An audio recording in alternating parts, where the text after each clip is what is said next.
What is your red flag in a woman or man when you're in the early stages of dating? When they're way too clingy. My ex told me he loved me 2 days after we were dating, wanted to meet my family after 3 days, called my cat our son, constantly planned our future and how our kids and our wedding, and I am smart enough to know when to nip this bleep in the bud. Geez, that doesn't sound healthy at all. I usually wait at least a week. Got jealous about every single call you received, even when it was from your family members. Accusing you of cheating with that whore you're on the phone with, even though that whore was your dad. They ended up being a major cheater in the end. I dated a guy for 2 months that flat out told my dad he wanted to get me pregnant so he could lock me in. I then found out he had a separate life when his other girlfriend found my phone number on my business page. Told your dad? Yes, like, within 10 minutes of meeting he tells my dad he wanted to knock me up just so I would stay with him. What the F? What the hell did your dad answer? Sane. Yelling. My pop was a yeller, as is my brother. Sends me into an immediate panic. I dated a guy who was a yeller. Actually, he was a downright screamer. The kicker was, he'd be screaming at me and I'd ask him calmly to stop screaming at me, and he'd scream that he wasn't screaming at me. Okay, bud. He was also a huge alcoholic, and I think that had something to do with it. I dreaded bringing up any issue, no matter how big or small, because it would send him into this blind rage of screaming. No matter what, he'd label every discussion of ours a fight. I couldn't have a conversation with him where he didn't feel attacked. He came from a family of drunk screamers, so I'm really glad I dodged that bullet. Wow, just imagining Thanksgiving Day at the in-laws. And then you bring up politics.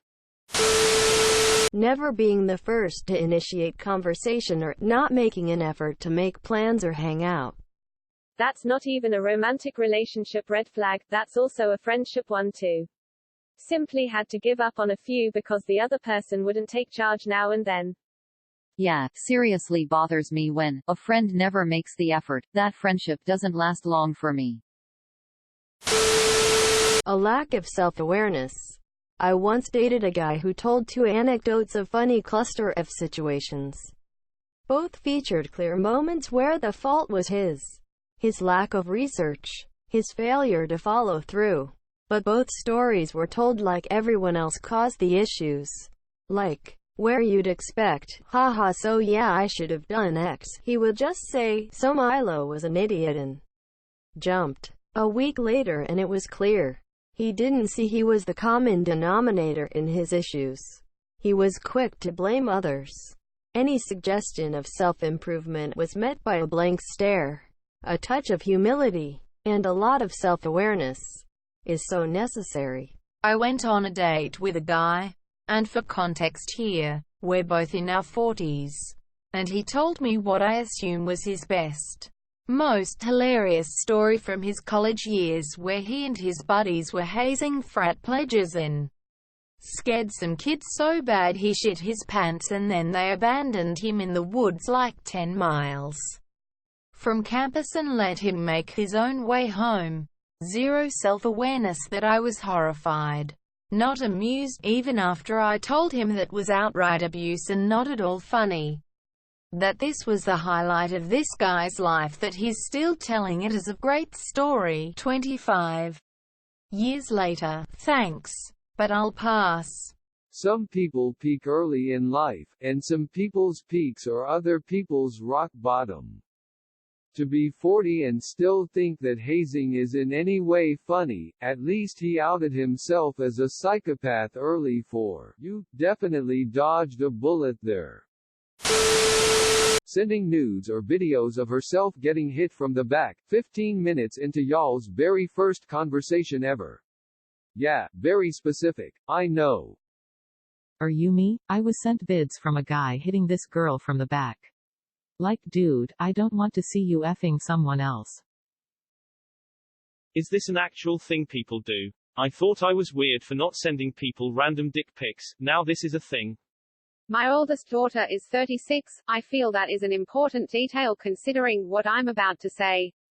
My daughter called me, laughing her ass off, because a guy she met on Tinder sent her a video of himself eating some random chick out just to prove he knows what he's doing. That's actually disgusting. When they start complaining about other people in your life and trying to get you to see how bad these people are for you, etc. when they aren't doing any messed up to you to begin with.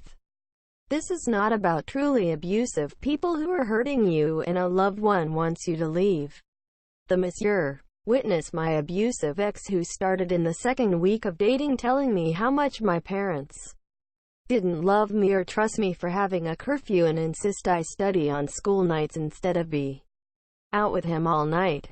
I was 17 and still in high school. Soon enough that extended to how my best friend was kind of dismissive of me. He pounced on every little disagreement. I had to blow it up times 10. Man, if it was someone else in my life, he was in there trying to drive that wedge and make me see how all those other people really didn't have my best interests at heart. He is where I learned all about a little something called projection. Isn't this common for psychopaths? I'm not really sure, but it really sounds like that your ex is a psychopath. Yes, usually for the purpose of isolating their victim, increasing dependence, etc. Yikes. I was in a relationship where my lack of posts on social media with my significant other really bothered her, but I rarely ever post pictures, especially of myself. I later came to feel like she didn't want anyone to know we were together or that she wasn't proud of our relationship because she didn't post pictures with me ever but often did of herself. I guess it was hypocritical to feel that way, but it hurted. Wait, she got upset at you because you didn't post couple stuff. Then you started getting mad that she didn't post couple stuff? If it hurt you, but you can't think of how she felt in the same boat. You need to be more mindful of your actions.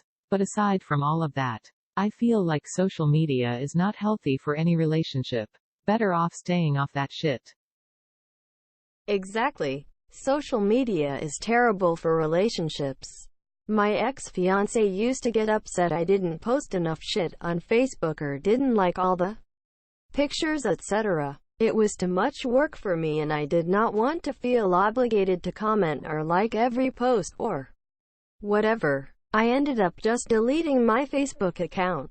Best thing I ever did. The only social media I have is an Instagram and sometimes I even take a break from that. I realized why she felt that way because we talked about it and I told her that I don't post on social media. I've had the same Facebook profile for years and it doesn't show my face.